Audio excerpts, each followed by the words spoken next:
Purba. Saat itu baru Tam, ya kan. Nah akhirnya ya kita tuh order sendiri dari Alvin ini. Alvin itu order banyak, dia juga jual suplemen fitness. Aku bertugas menjualkan dari jual 1, 2, 3, 5 sampai 25. Dan yang paling laris tuh Javelin, Gemini sama Bolt.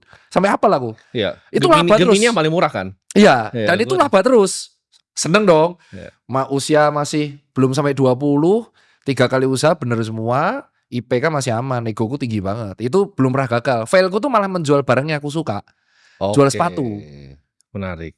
Gitu. Nah ini berarti banyak yang hidupnya berubah karena Kaskus ya bro ya? Iya jualan. Memang jadi shout out untuk Andrew Darwis. Kemarin tuh gue sempat main ke klub dia. Kan dia bikin klub kan di Pick 2 tuh. Oh akhirnya bikin dia? Dia bikin klub. Gue ketemu dia foto sama gue. Tapi gue gak sadar waktu itu dia. Lu soalnya udah hangover kan? Gue gak sadar itu dia minta foto sama gue kan. Terus gue sini ini kayaknya yang bikin Kaskus ya. Gue bilang bro hidup gue berubah karena lu. Gua bilang. Sama bener. Lakuin tuh. Kalau gak ada Kaskus kayaknya aku sampai sekarang tetap menjadi dokter spesialis dalam hidup biasa. Kaskus tuh ngubah hidup karena aku belajar ilmu dagang, komunikasi sama sharing di sana. Dulu kan kalau kita dagang maksimal dibatasin sundul 3 kali. Iya. Gak boleh kita nyepan. Terus supaya aman harus ngumpulin cendol. Betul. Cendol tuh gak boleh komen pertama, kedua. Harus komen rapi satu-satu. Dan di situ aku mulai kenal Mas Untung. Mas Untung dulu di Jogja. Sekarang udah gede banget dia. Dia punya toko handphone. Saat itu ada 3. Aku kecil-kecil lah jual handphone. Jual kecil aja masih kayak gitu. Iya. Dan si Mas Untung ini seangkatan sama Renan Store sama PS Store. Oke. Nah itu tapi gimana caranya waktu itu lu balance antara jadi pedagang. Kita ngomongnya pedagang ya waktu itu ya mungkin ya. Belum pengusaha seperti sekarang. Pedagang sama jadi seorang dokter. Waktu masih kuliah posisinya kan. Masih Dan kuliah. dokter kan salah satu kuliah yang orang bilang paling sulit. Lebih sulit dari hukum kan banyak yang bilang. Ini yang mungkin teman-teman gak tahu. Jadi di sistem kuliah kedokteran itu sekarang gak paket SKS. Dia pakainya blok. Jadi kayak kita udah dipaketkan. Dan kita udah tahu jamnya tuh dari jam 7 sampai jam 5. Dan bagiku saat itu aku ngitung nggak tahu, aku baca buku. Ada satu buku yang aku baca ini terpengaruh. Jadi pas kecil aku tuh baca buku namanya A Child Called It. Dan itu yang ngarang Dave Pelzer. Nah di hari situ aku tahu bahwa kalau orang mau kaya, ini aku nggak tahu kalau pendapat kita berbeda. Tapi kalau sama ya puji Tuhan. Jadi kalau orang mau kaya itu dia harus mengeluarkan effort yang lebih daripada orang lain. Oke ya, nah orang normal saat itu melihat bahwa habis kuliah ya 9 to 5 pulang, garap tugas, tidur.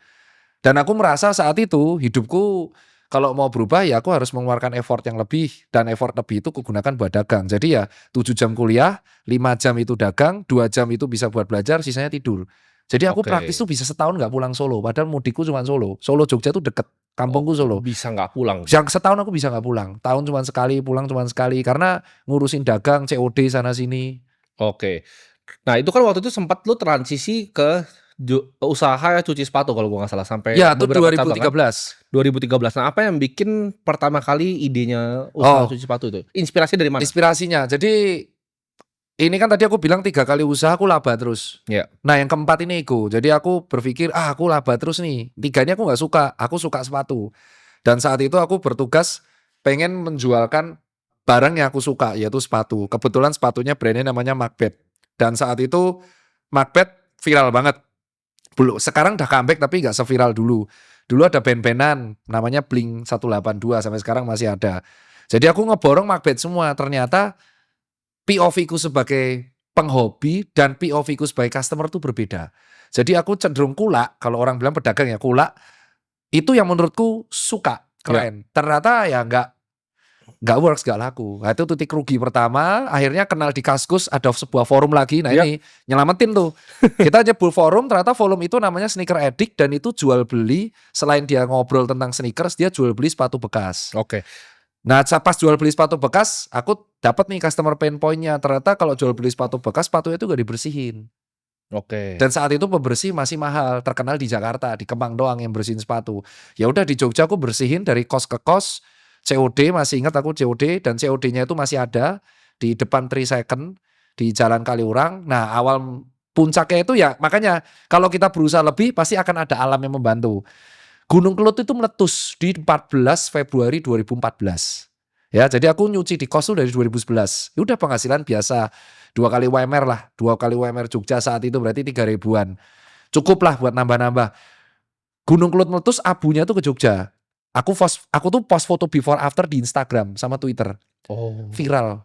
Viral, fotonya viral, ya udah the rest history. Habis itu aku September buat toko pertama, buat toko kedua, toko ketiga, dan aku setuju sama statementmu yang bilang kalau bisnis belum menjamin teteh bengek, jangan ngajuin debt. Ya sampai sekarang aku belum punya debt. Oke.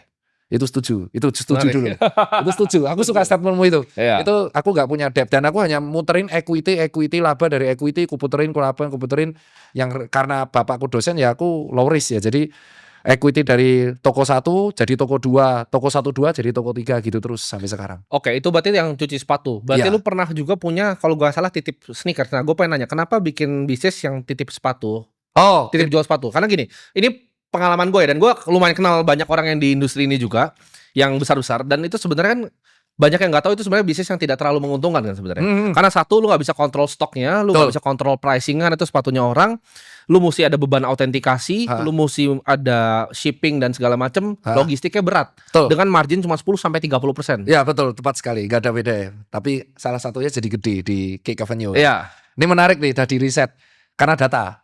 Oke. Jadi di Instagram itu aku titip jual itu lewat Instagram. Namanya dulu Cipeng Store. Itu julukan awalku terus jadi Cipeng Store itu yang membuat awal mula Instagramnya Tirta dari 10.000 menjadi 150.000 itu Cipeng Store.